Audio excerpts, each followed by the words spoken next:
আজ আমি কাঁঠালের বিচি দিয়ে 2 রকমের রেসিপি করে দেখাবো। আসসালামু আলাইকুম, সকলে কেমন আছেন? আশা করি আল্লাহর রহমতে ভালো আছেন।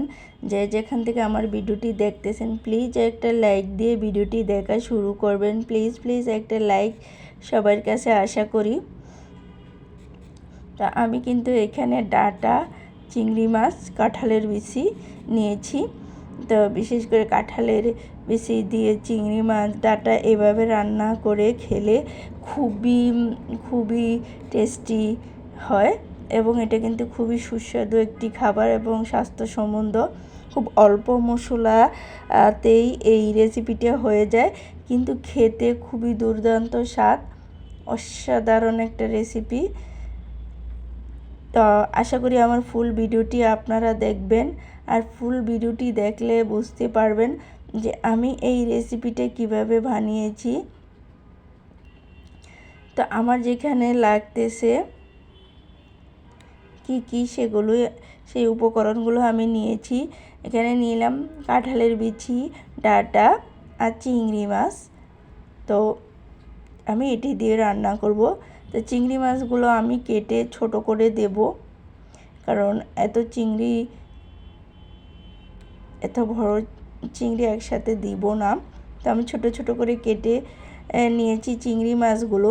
এখানে আমি কিছু মশলা দিয়ে দিলাম, সব কিছু অল্প অল্প করে দিয়েছি। হলুদ, মরিচ, রসুন, তেল, খুব অল্প উপকরণ, একটু ধনিয়া থাকি দিয়ে আমি সবগুলো মশলা একসাথে ম্যারিনেট করে নিলাম। তো খেয়ে এখন আমি এটাকে বসিয়ে দেব চুলায় বলক আসা পর্যন্ত।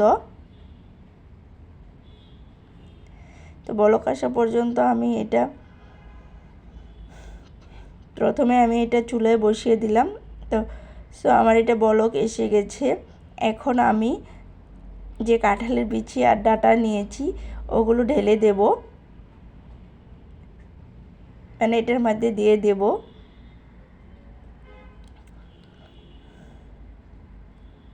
তো আমি কিন্তু মূলত দিয়ে দিলাম। এখন আমি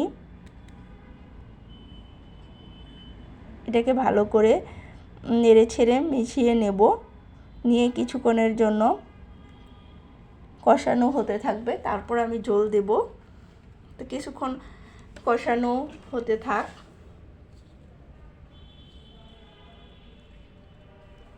এরপর আমি আপনাদেরকে দেখাচ্ছি।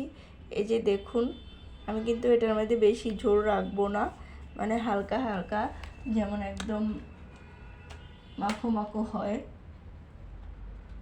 তরকারিটা।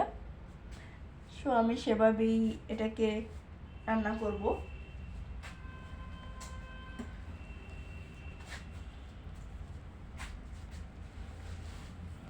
তা আমার মোটামুটি কিন্তু হয়ে গেছে, আর একটু মানে সিদ্ধ হওয়া পর্যন্ত আমি এটাকে নেড়ে ছেড়ে খুব ভালো করে রান্না করে নেব। ওইটা কিন্তু সিদ্ধ হয়ে গেছে, কাঁঠালের বিচিও সিদ্ধ হয়ে গেছে, ডাঁটাও সিদ্ধ হয়ে গেছে। তো মূলত আমি একটু লবণ দেখে তারপরে এটা নামিয়ে নেব।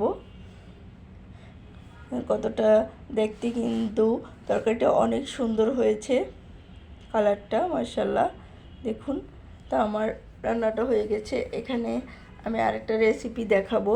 তো এখানে নিয়েছি কাঁঠালের বিচি। তো কাঁঠালের বিচি আর লবণ আর হলুদ দিয়ে আমি এখন এটাকে সিদ্ধ বসিয়ে দিলাম। তো সিদ্ধ হতে থাক। এটা আমি কাঁঠালের বিচি দিয়ে ডাল রান্না করব। এটাও কিন্তু খেতে খুবই সুস্বাদু, খুব অল্প উপকরণ দিয়ে, কারণ ডালে কিন্তু অত উপকরণ লাগে না। খুব অল্প উপকরণ দিয়ে কিন্তু আমি এই রেসিপিটা করে নেব। তনুটা রেসিপি খুবই দুর্দান্ত খেতে, কিন্তু খুব অল্প উপকরণেই হয়ে যায়। তো কাঁঠালের বিচিগুলো আমার মূলত সিদ্ধ হয়ে গেছে। আমি হলুদ আর লবণ দিয়ে সিদ্ধ করে নিয়েছি। এখন একটু ধনিয়া আর একটু জিরা, একটু আদা রসুনের পেস্ট দিয়ে আমি এটাকে ভালো করে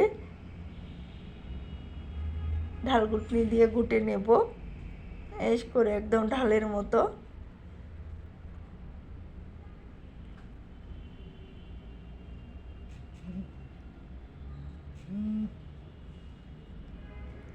আমার কিন্তু হয়ে গেছে। তো এখন কিন্তু আমি এটার মধ্যে এই যে ডাল ঘুটনিটা দিয়ে আমি ভালো করে ঘুটে নেব, ম্যাশ করে নেব। একদম একদম খেতে একদম মনে হয় না, যদি আপনি না বলেন এটা কাঁঠালের বিচির ডাল, তাহলে কেউ বুঝবেই না, মনে করবে এটা নর্মাল ডাল, যেভাবে রান্না করেন ঠিক সেই ডালের মতো নেই, তার চেয়েও বেশি স্বাদ হয় এই কাঁঠালের বিচির ডালটা। তা আমার কিন্তু ম্যাশ করা হয়ে গেছে। এরপর আমি এটার মধ্যে জল দিয়ে দিচ্ছি।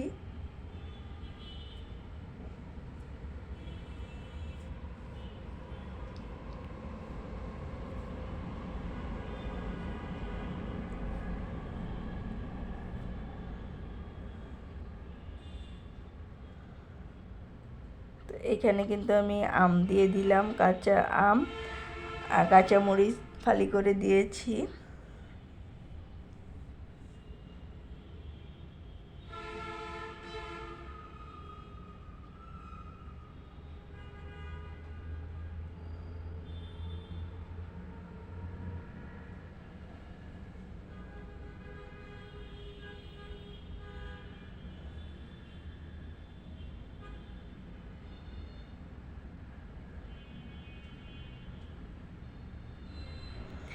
তো এখানে আমি রসুন কষিয়ে দিয়ে দিলাম। রসুন কষিয়ে দিয়ে আমি এটাকে তেল দিয়ে রসুন কষিয়ে দিয়ে একটু ভালো করে নেড়ে চেড়ে যে বাদামি কালার করে নিলাম।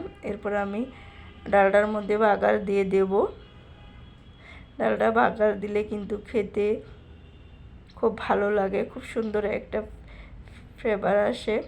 চাইলে আপনার এখানে পাঁচফোড়ন, তারপরে জিরা, শুকনো মরিচ দিতে পারেন। তো আমার এ বাসায় এগুলো বেশি একটা খায় না, তাই আমি দিলাম না। ওগুলো দিলে একটু খেতে আরও বেশি স্বাদ হয়, খুব সুন্দর একটা ঘ্রাণ আসে। আমার ডালটা কিন্তু মূলত হয়ে গেছে, এই যে দেখুন।